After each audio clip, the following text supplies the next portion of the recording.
My name is Ben Kinney. You're all here for a reason, but they're all different reasons. No two reasons are exactly alike.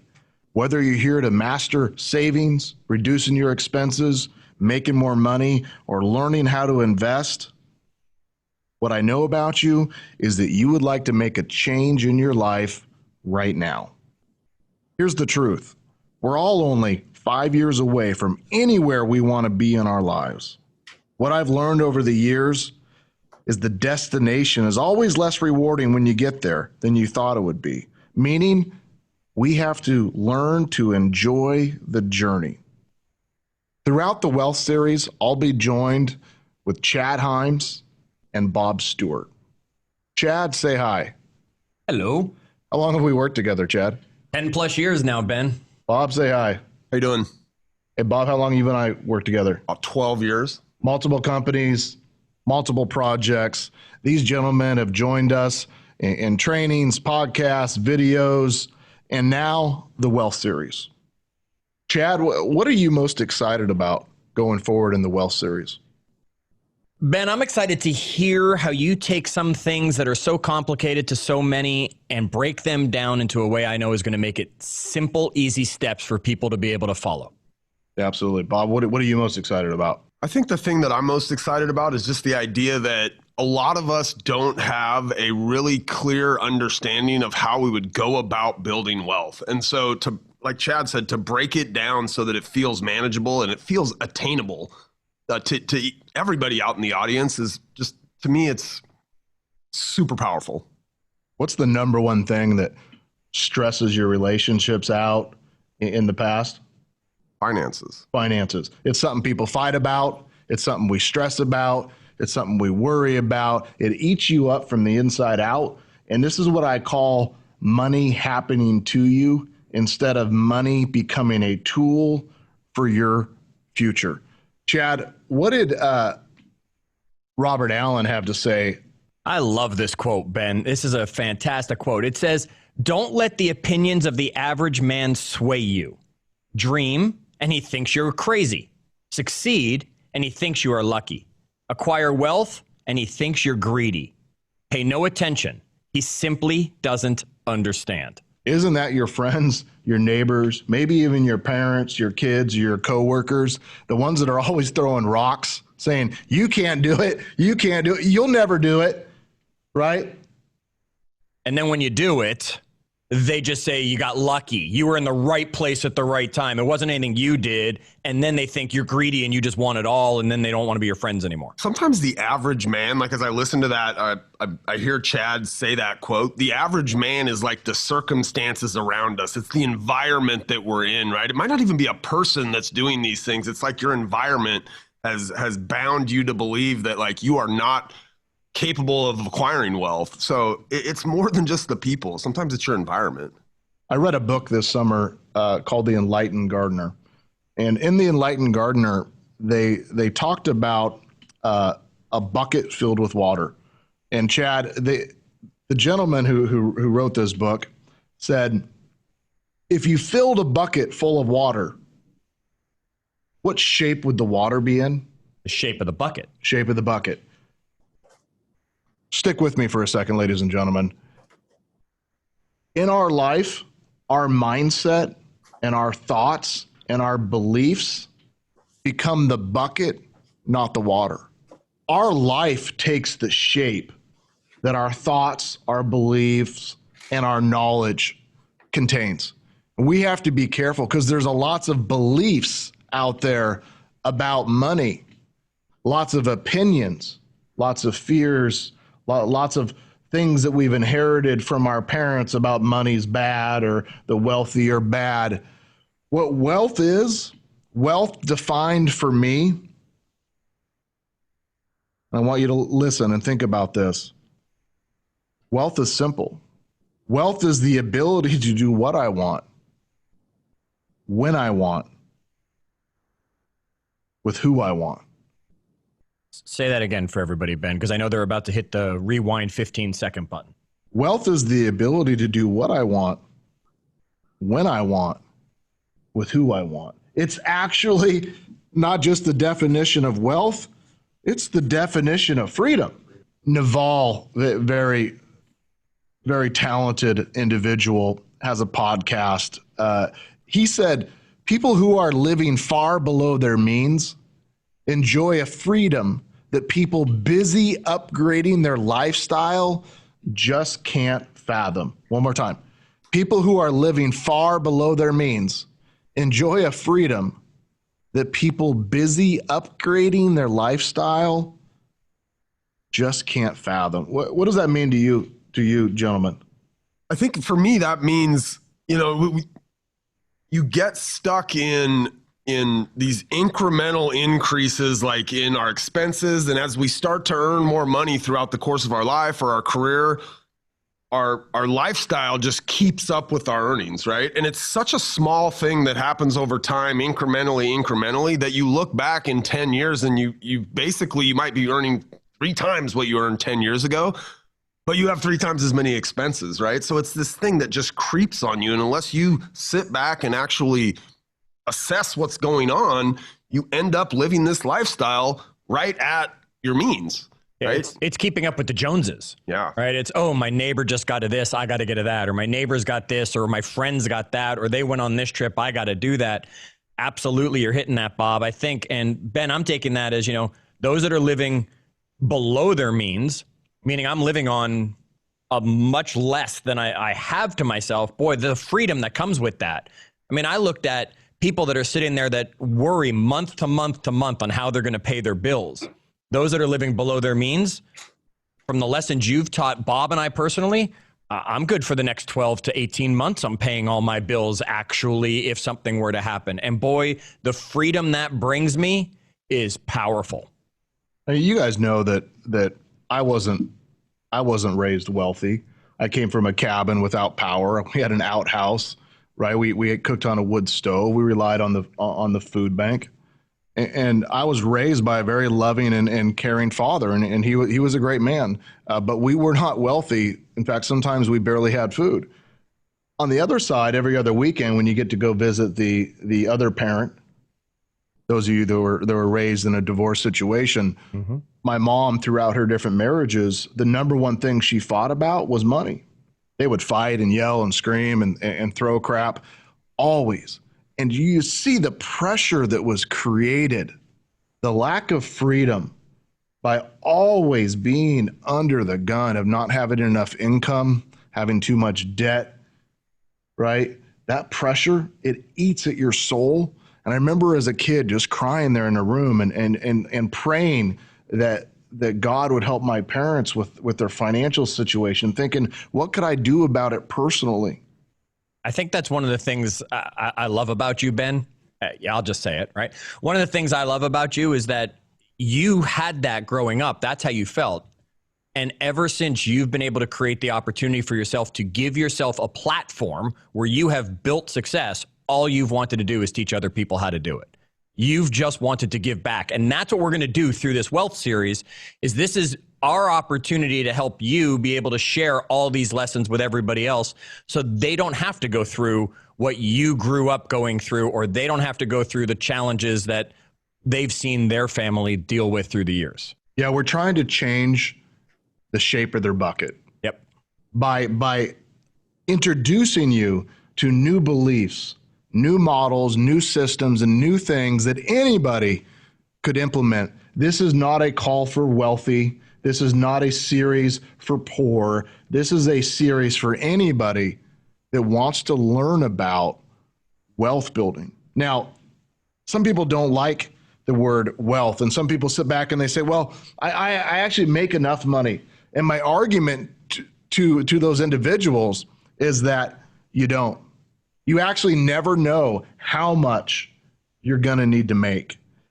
So Ben, you love lists. Absolutely. We love doing lists on this. And I got to tell you, the feedback I get, people going, oh, good, Ben's got a list. And Bob keeps telling us we need to come up with a list sound effect. So Bob, perfect. All right. So Ben, let's get a list going. Why would people need to make more money, whether they're wealthy, whether they're middle class, whether they're struggling? It doesn't matter. Whether they're comfortable, A lot of people are comfortable, right? Like, I don't need to make more money. I'm comfortable. My bills are covered every month. But Bob, you do need to make more money, though, and Ben's going to give you the reasons right now, at least one of them, as to why you might need to make more money.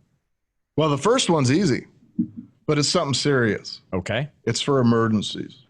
You know, I can go through a long list of friends who felt comfortable and felt like they had everything that they needed until they wake up one day and their kid's sick. Right. Or they have cancer, or there's a natural disaster, or there's a big accident, right? You wake up and you're saying, I can't work for the next year, the next 3 months, or the next 5 years, or I may not actually make it through this medical issue. And now my family, what do they have for the next 30 or 40 years? So we all assume that everything we have and everything we're doing is going to continue to go on. That's not a true statement. It can all end just like that, as we've seen in the recent. Things change, and things change quickly. So the first reason why you need to make more money is emergencies. Sit back for a second, brainstorm. What are all the things that could happen in my world today that would put me and my family in a financial bind? And what would those things cost? What would it cost if there was a car accident? What would it cost if you couldn't go to work for a year? What would it cost if you got cancer or your kid was sick? How much money would you spend for that child? That is a tough question, but it's the one that sits deep in my stomach that forces me to say, I need to make more money. Even if I personally have everything that I want in life, I'm not in a position to take care of all of my people. That's a powerful statement. I mean, and I think number one right there is answers them all. I mean, I know you've got a list, and it's not a list of just one thing, yet we're never going to have enough for what could happen because we never know what it is. Yeah. That's just so powerful. So let's go to the other side of that coin, though, Ben. You've got one is emergencies. What's number two on the list? Opportunity. That's going to be the other end of it. Warren Buffett said the greatest distributions of wealth happen in down markets, not up markets. Meaning chaos happens and chaos creates opportunities. When the stock market drops, you have the opportunity to be in that game. During the financial crisis, when there was tons of foreclosures and homes were 75% or 90% off of where they are today, did you have the capital to take advantage of that? You're sitting around and you have fun. You're watching ShamWow and you have a better ShamWow idea. You're thinking, gosh, I have a great idea. I'm going to make 3-minute abs. But you don't have you don't have the money to do it. You don't have the money. I've seen your abs, Ben. The 3-minute ab concept did not work. You don't have the money to take advantage of opportunities. So what are the opportunities? You want to quit your job and start your own business. Sure. You want to go take a promotion, but it's going to be a reduction in pay in the short term. You want to invest in something, right? You drive by and you see your neighbor's home for sale and you say, gosh, that'd be a great rental. Like, do you have the money set aside to take advantage of the opportunities that would put yourself in a position for retirement or to pay for your kids' college or whatever these things are important to you? Do you have that or not? So money creates a path to opportunities. It takes less than you think, but you do need some. And boy, we're going to talk about that in some of the upcoming pieces of this, how to create some of those opportunities and some of that money for you. So we've got 1 and 2. What's number 3? Leverage. You know, there's been lots of studies done out there that was trying to prove our parents wrong. You know, when our parents said, well, money won't make you happy, they didn't have any. That's why they didn't actually know, right? And there's been lots of studies that went out to prove, does money make you happy or not? And in these studies, they came back and said people with money, you're not going to believe this, are happier than people without money. I'm shocked. Well, it's for one reason. It's not because they got to buy boats or fancy houses, right? Or diamond rings. It's because they had the ability to leverage themselves. Leveraging themselves is buying your time back. Can you pay somebody to do the things you don't want to do and then use that time to do something more productive, or use that time with somebody you love or somebody you care about? Yes, please. Right? Like, I mean, how many things throughout your day, and Ben, you're a master of leverage, but like, I don't want to mow my yard, right? Like those 30 minutes would be better spent with my boys. And so if I had the money where I could hire somebody to mow my yard, I'm going to be happier in those 30 minutes. And when you think about this over a lifetime of being able to create leverage so that you can go do with that time, either something productive to build more wealth or something that makes you happy, it's a no-brainer. You know, the first time that this became clear to me, I think I was about 20 years old, and I had zero money, and the clutch on my old 200,000 miles Toyota 4Runner went out. I didn't have any money, right? I had enough money to buy the clutch, but I didn't have enough money to hire somebody to do it. So what I did is I pulled into my mom's house because her husband had some tools. There was no concrete to do it, so I did it in the yard. And I spent the next 5 days trying to figure out how to replace the clutch in my car. It's probably a good idea. You did it on the yard, so the transmission fluid ended up on the yard and not like as a big stain on the driveway. I'm sure it was really good for the yard, yeah. Knuckles bloody, angry, covered in grease, right? I got it done, but it would have been better if somebody said, why don't you not take those days off, spend an extra 3 days working, and just pay somebody to do it? I would have had 2 extra days. I would have been way better off. But I didn't necessarily understand that saving money isn't always the secret, right? You have to buy your time back. You have to care about your hourly rate. And it's a statement you're going to hear us say often and often. We care about our hourly wage. The fourth reason that you need to make more money is because we care about creating a legacy. And Ben, you have made that really clear. I mean, the whole thing behind Win, Make, Give is health, wealth, leadership, and legacy. So of course it works into one of the reasons we need to make more money. So talk about this creating legacy by creating wealth. It's simple. Some people like Elon Musk want to get us to Mars. That's his legacy. Many of the rest of us, we're not trying to figure out how to get a rocket ship to Mars, but maybe we would like to be remembered by our children. Or maybe we would like to leave our kids with something. Or maybe we would like to pay for our grandkids' college. Or maybe we would like to do something in our community. Small. Maybe we would like the time to write a book, or the time to create something, or the time to make something special. Legacy could be something that drives you, and it's one of the 5 reasons why you need to make more money. You have to decide what legacy means to you. Number 5 is wealth gives us the ability to create memories and have experiences. We can do the things, we'll have the time to be able to do that, and that's what you'll treasure most in your life. So that's really that ability to do what I want with who I want, when I want, that you were talking about earlier. That's creating that memory. That's that trip to Disney. That's that cruise. That's that, I don't know, amazing Christmas experience, whatever it's going to be for you. When my friend Jay Papazan, who wrote the One Thing book, told me a story about spring break and what he was going to do for his spring break. And he was talking to a mentor of his, and he said, I think we're just going to stick around home and work a little bit and not do much. And this individual went back and said, how old are your kids? And he said, well, they're 9 and 11. And he said, you do realize that you probably only have 6 more spring breaks left with your kids for the rest of your life. 6 more, forever. And they're going to be old. They're going to be doing their own thing. They're going to be out having fun with their friends. You only have 6 more weeks for the whole rest of your life that you have the opportunity to go out and create memories by having experiences. Do you really want to work next week? Do you really just want to stay home? And look, is that what you're going to treasure into the end of your life? If Jay's family didn't have the wealth to be able to make that decision, right, then he misses that experience that can never be recaptured with his 9 and 11-year-old children. I'd challenge you in this series to take a second and reflect and just write a couple sentences or a paragraph.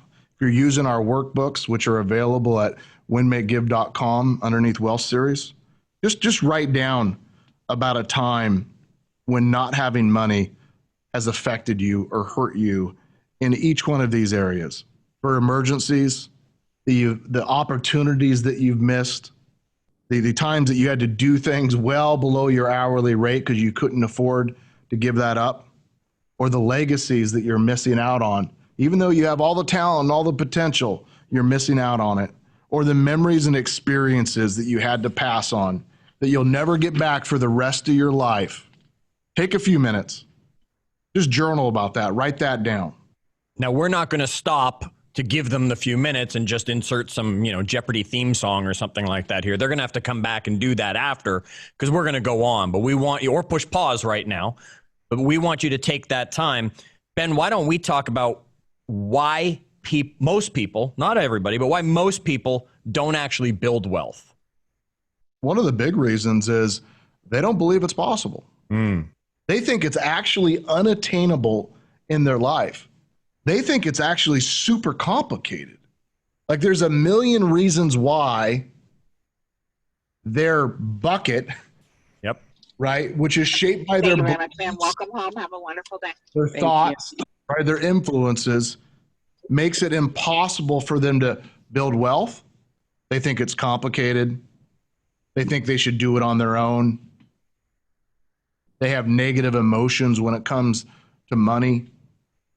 They think money is about status. They think if they have more money, they're going to be more stressed. They feel like money, there's a fixed amount of it out there. They're waiting for somebody else to come save them, like the government or an inheritance, right? Or maybe they're going to get lucky and they're going to marry great. My dad said it would always be great. Just as easy to fall in love with a rich girl as it is a poor one. my daughter always told me that was her strategy growing up. Her first husband would be wealthy. that was her strategy growing up. So, Chad, the problem is their bucket is shaping their life in the wrong way. They don't believe it's possible. Now, another reason, they don't make it a priority. Think of all the people out there that have read 4,000 different books on leadership, but they've never read one about money. Or they read all of the, what's the wizard books? Harry Potter. All the Harry Potter books, all the Lord of the Rings. Still can't cast a spell no matter how hard I attempt. I keep every day attempting to levitate or something like that. It's not working. You're right. They read all those ones, but they don't read anything about money. They don't make money and wealth a priority of their life. And you can tell by how much time every year they spend reviewing their finances, learning about money, listening about money. They don't do it. Okay. And if they do, they don't make a plan that they can follow. Number three. Yeah. Why are there 100 different diets out there and they all work? Cheeseburgers is not a diet, Ben. Bob? But it's a plan. It's The diet is a plan, right? I put Yes. a plan together of a way that I want to approach taking in less calories than I burn. Does it matter which one you pick? Not really. No. As long as I stick to the plan. There are 20 or 30 different great plans for losing weight, right? Maybe there's 3,000. I don't know, right? In building wealth, there's also multiple plans. Sure. What I want to do is I want to give you one. Okay. So, Bob, you know what Ben's going to say next as he goes down this list of why most people don't build wealth. You've already said it, actually. He just said they don't create a plan. What's the next words that are going to come out of Ben's mouth? They don't stick to the plan. There you go. We're going to give you guys one, right? Are you going to stick to it? They buy the Peloton, but they don't pedal the Peloton, right? Nobody look at him. There's nobody guilty in this room, No, of course not, Ben. I mean, right? On the Peloton side, maybe, but They don't stick with it, and they don't stick with it long enough. Wealth building grows incrementally, slowly, and then fast. But most people, they're too impatient because they end up choosing now over later. yeah, that's what you were talking about earlier, right? The keeping up with the Joneses and not creating that future opportunities, not living within their means, creating now, choosing now over later. I don't want to go without this right now, or I deserve this right now. But they don't understand that they're setting themselves up for decades and decades of unnecessary work.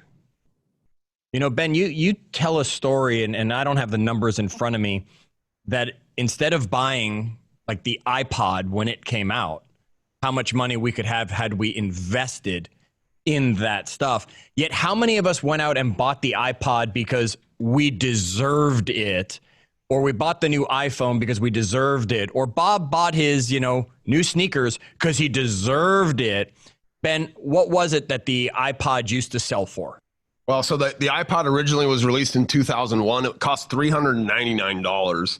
If you had bought Apple stock at that point instead of buying the iPod, you bought Apple stock on October 23rd of 2001. That stock today would be worth $58,000. So your $399, I need this thing now, as opposed to, there's a lot of foresight in that, but yeah, as opposed to buying stock in Apple that same day with those same $399, it's a. And think how many people are buying something on Amazon as we speak, that if they just bought Amazon stock instead of the item that they really don't need, yet they feel they deserve. Ben, you're so right that they choose now over later, and the challenges that come from this.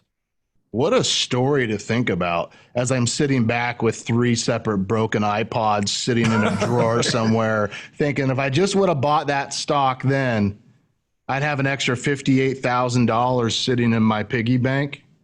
But we choose now over later. Got to have the newest iPhone. iPhone 47's coming out. Got to have that. I have the other 46. Right? Every year we got to have the new one. All right. So that leads us to the next piece. If they're choosing now over later, we know that they're valuing entertaining themselves over what you believe is more important, of course, which is educating themselves. Talk a little bit about that for us.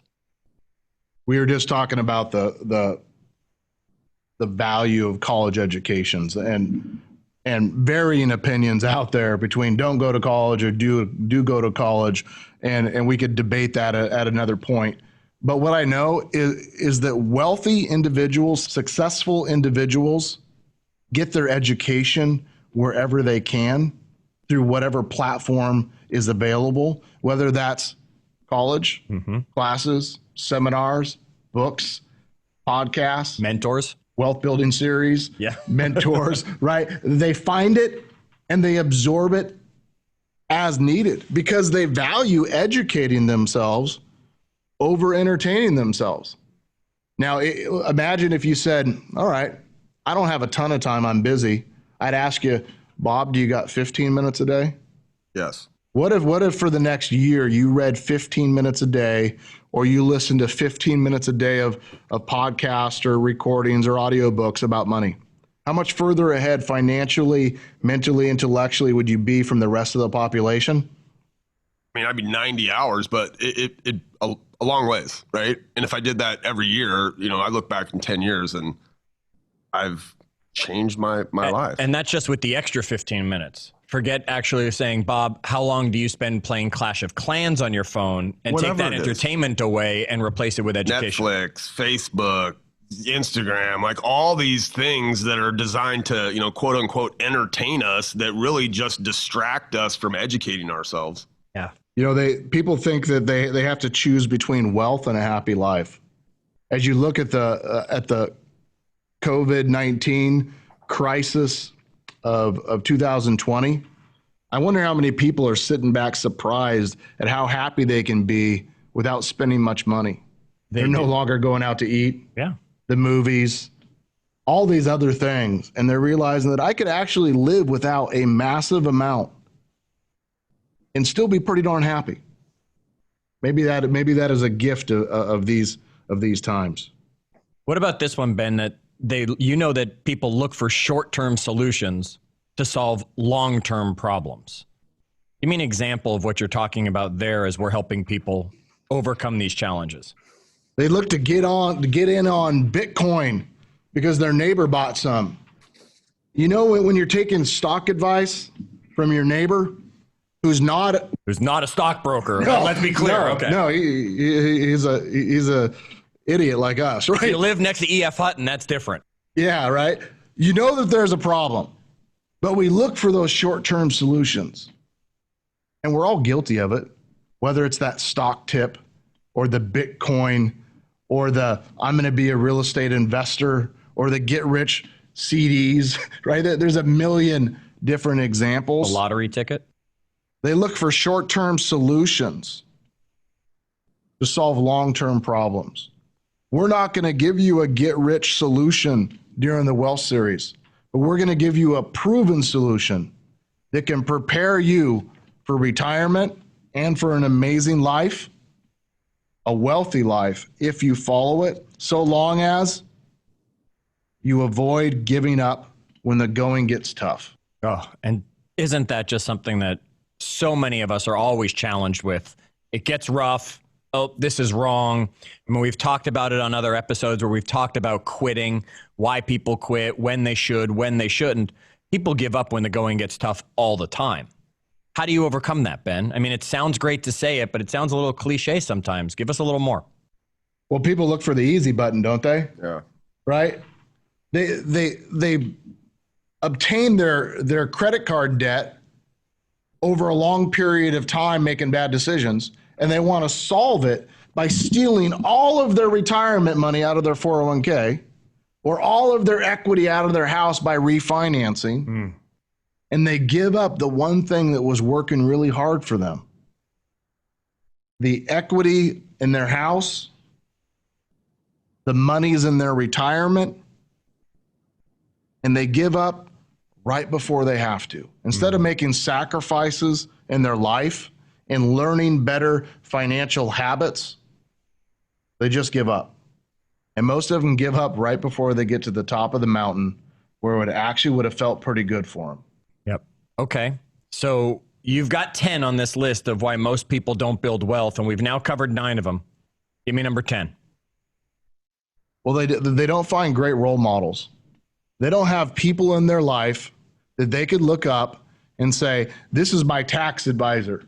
This is my real estate advisor. This is my stocks advisor. This is my debt counselor. This is the person that helps me with that. They don't seek out these experts. Or they fall into the trap of believing that their financial advisor is the only answer to their money problem. Or their real estate advisor is the only answer to their money problem. You got to find these role models in each one of these areas. Now, this is why most people don't build wealth. But you're not on this series because you're going to be in that category. You're going to be different. As we go through the Win, Make, Give Wealth series, we are going to teach you 7 steps to building real wealth.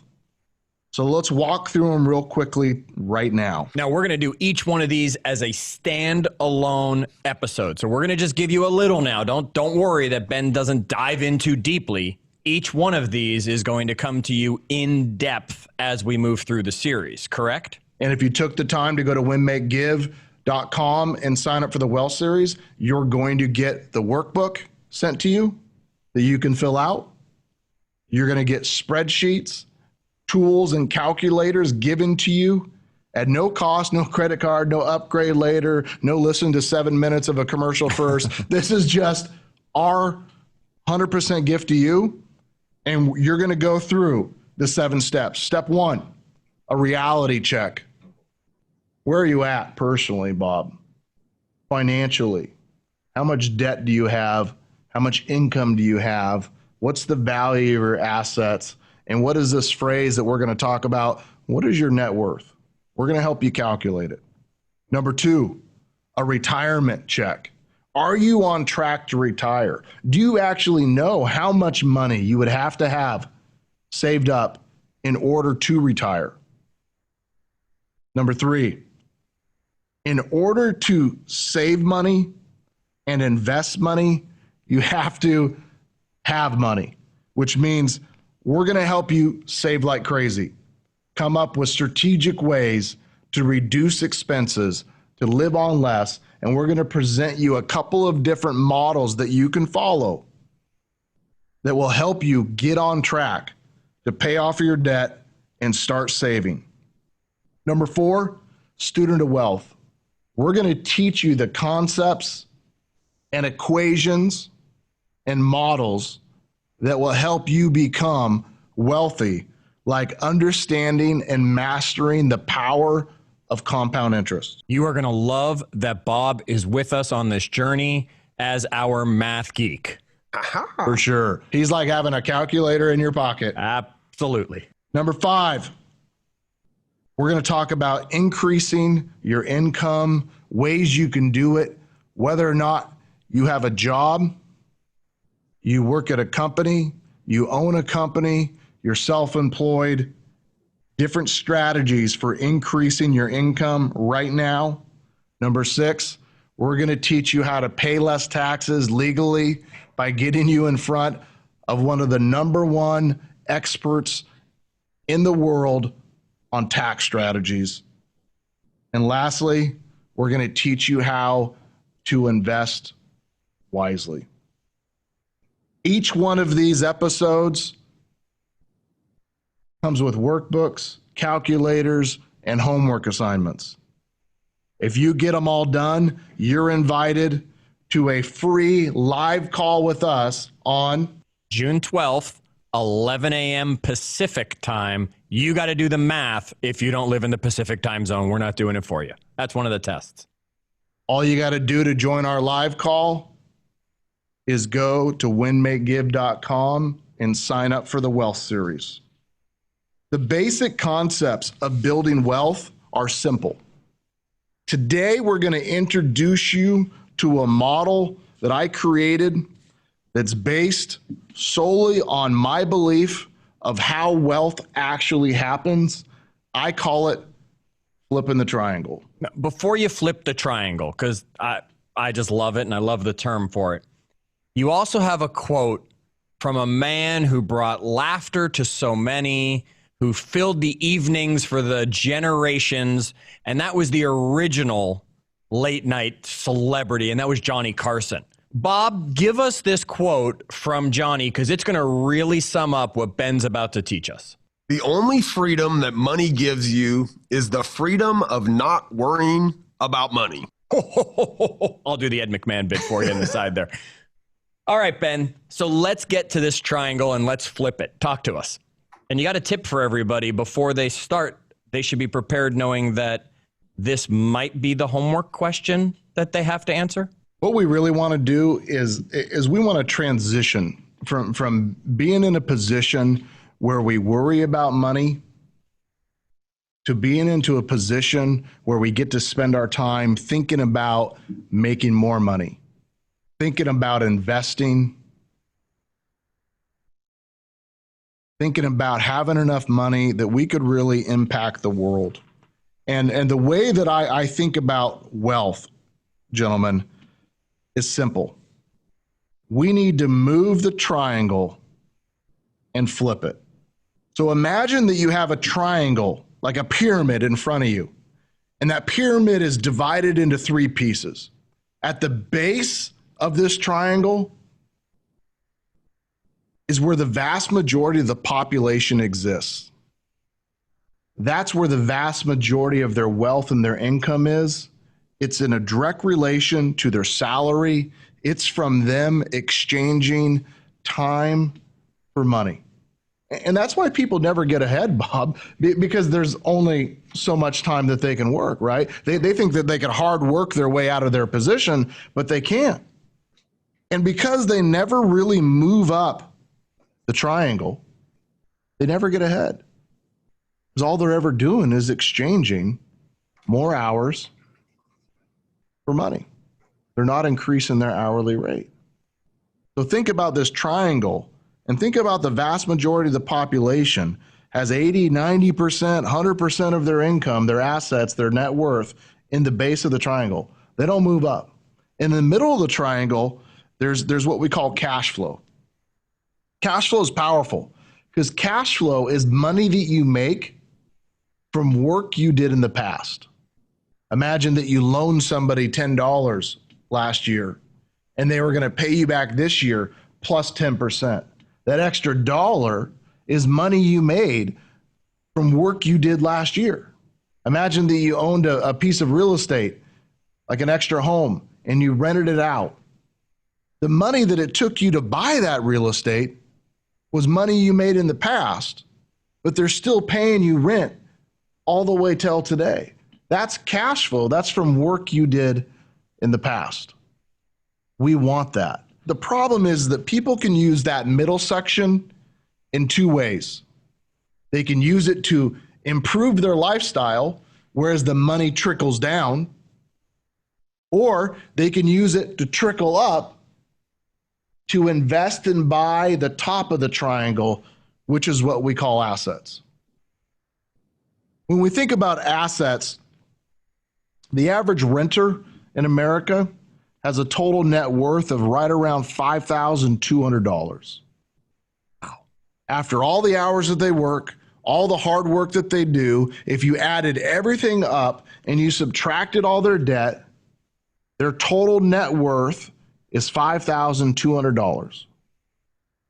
Now, the average homeowner in the United States has a net worth of $238,000. Wow. Based on the 2016 census, I believe. That's a big difference. Which one of those people are in a better position if they got sick or their kids got cancer or they got in a car wreck? I know this one. It's the homeowner. Yeah. We give you the easy ones, Bob. Or if there was an opportunity that they wanted to invest in, or they wanted to buy their time back, they wanted to retire, or if they wanted to do something good, create a legacy, donate some money, help somebody out, or they wanted to spend some time with their kids or their grandkids or their lover, their honey bunny, and they want to go create some memories or experiences. Which person's in a better position? The one with a higher net worth. Yeah. Now, what you want to do is you want to flip the triangle. So if you were to flip the triangle, the base of the triangle would now be filled with assets, but not just any assets. Assets are real estate, stocks, bonds, cash, collectibles, companies, things of tangible value, right? But you don't want just any asset. You want assets that create cash flow. Because remember, now that you flip the triangle's upside down, which means your assets, the total value of all your assets, if you added it all up, value your retirement account and your stocks and all that, should be greater than your cash flow.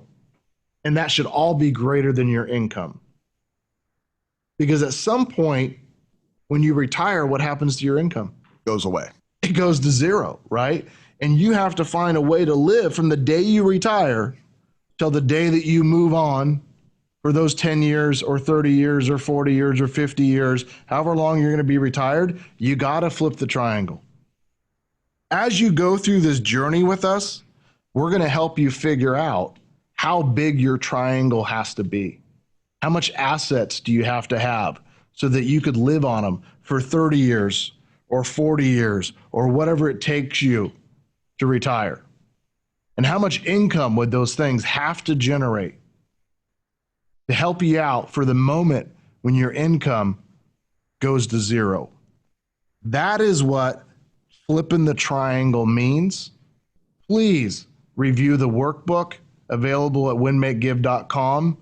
Take the time to fill in the blanks so you can visually imagine what flipping the triangle would look like for you. So we've got at the bottom of it, because this is their homework, time for money, their income, cash flow in the middle, with assets at the top on the original triangle. And the goal is to flip it so assets become the big part with the cash flow still in the middle, and then our income at the top becoming the smallest piece of our triangle. Yep, Chad, we're moving from having income to having assets that create income. Yep. That's what wealth building is building these assets over time that create cash flow. If I was to sit back and give you the simplest example of that, of somebody that successfully flipped the triangle, would be, imagine if you bought a home.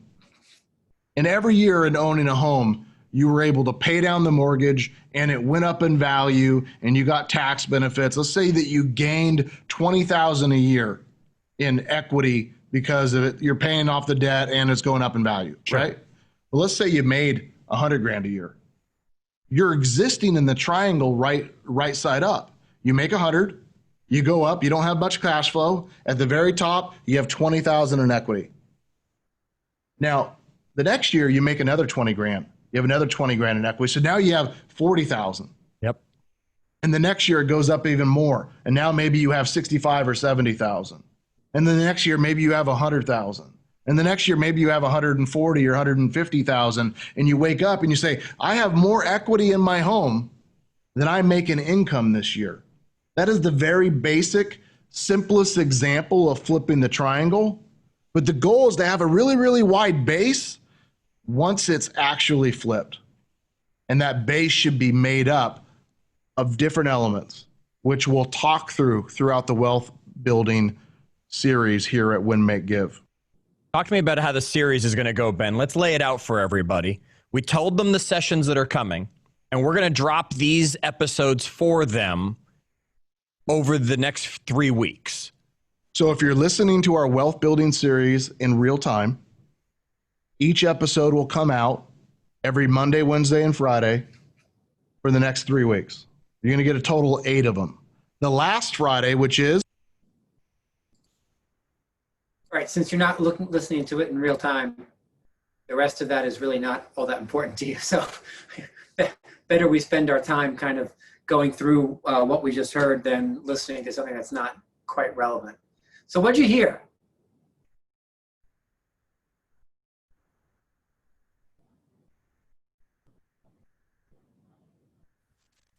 I heard now, wait for it.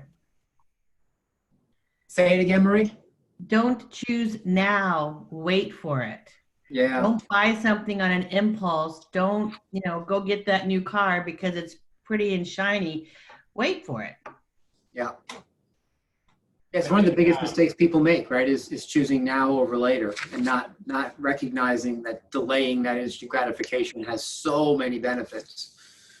I think we all can kind of take stock in what he said about accidents happening and being out of work and all of that. I was having this kind of mental talk with myself, like, whatever would happen if I had to not be working? Like, how would my family or anyone else take care of me? Where would that money come from? And then it was really like, oh, I have to buy more rental properties. Like, I have to have this passive-ish income coming in all the time. To make sure, I'm paid for if I have to be in care 24/7, And how much would that cost? How many rentals do I need just to get to that point? And I think that's the right question, Dan, because it's the idea of starting to do the work. That was one of the big takeaways for me from this first session, was starting to do the work that says, how do I replace? Because what you're talking about is flipping the triangle. I mean, you just gave us just a different example of flipping the triangle. How do I make sure that the money that I need to live my life shows up, whether or not I go to work or not? Whether that's because I can or I can't go to work, or I choose not to go to work. And over time, how does that start to show up? Knowing that the steps that you need to take push you, because that's what Ben was explaining at the end there. Year after year after year, you have to make money in order to cause the flip to happen. It's a matter of making it and then choosing how you spend the money you make to really create that asset foundation versus an income foundation. I mean, that's kind of what I went and I've made a separate account just for my profit share. And my goal with that account is to buy a rental property just with profit share money, that I'm getting this profit share money monthly, hopefully for a long, long time. And that money is also making me money. And that's going to help me get that over that hump, because I could use that extra $500 to $1,000 on something very fun every month, but I think it's worth putting it away. Yeah, it is. I will tell you from as someone who was never accused of having too much fun, and living with someone who desired that. The decisions that we made were to curtail a lot of that in the short term and reinvest and reinvest to start flipping that triangle so that now later we can have more fun than we thought we could 20 years ago. And had we spent some of those funds having the fun 20 years ago, we wouldn't have some of the things we have today. So it goes back to Marie's, are you in for the short term or the long term conversation? What else? What else did you hear? Rick. Yeah, Nancy. What was my aha moment is when he said you never really get ahead by exchanging time for money unless you've dramatically increased your hourly rate. Yeah, it's a leverage conversation, isn't it? There are things I will tell you that throughout this series, I sat and I listened to them and I thought, oh crap. That was my first reaction to some of the things that Ben says. It's like, oh man, really? Now I have to be reminded of this, because now it forces us to go and address it, forces us to go and take action, right? I went home after this and I thought, crap, you know what? About 50% of the income that comes into my house comes in from a job, from Steve's job. 50%. That's too much. Because if he got hit by a bus tomorrow, or if he decided not to be a team leader tomorrow, my income goes down by 50%. That was talk about flipping the triangle and building something more out of assets. And it speaks right to what Nancy said. So now we're looking at, okay, what other leverage do we need in our world? Because leverage isn't just about people. It's about instruments. It's about properties. It's about companies. It's about all those other opportunities that you have in the asset column. But man, that was depressing. Talk about going from thinking, yeah, I'm not doing so badly, to, oh, crap. I got some work to do, man, right? And of course, you had that conversation with Steve, and he's like, yeah, because I'm not doing this forever. Like, well, right now you are doing it forever. So unless you're part of the solution, man, you're part of the problem. What else?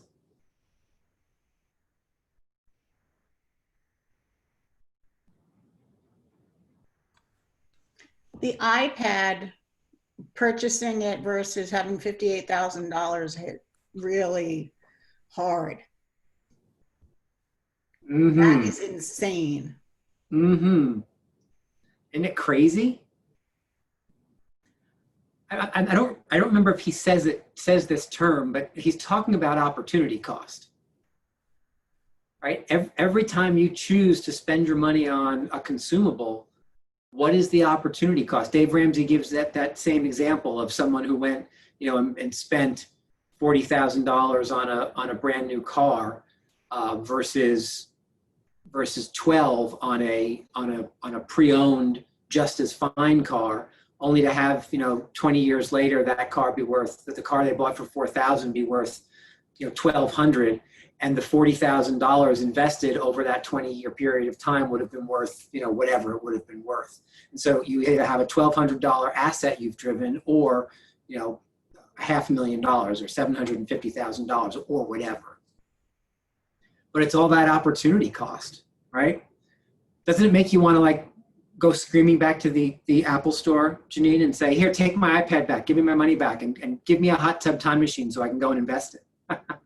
No, I'm looking at all of these old iPhones that I've had. I have one from every generation. I'm screaming. What else in our last couple of minutes? What else did you hear? What else are you going to do?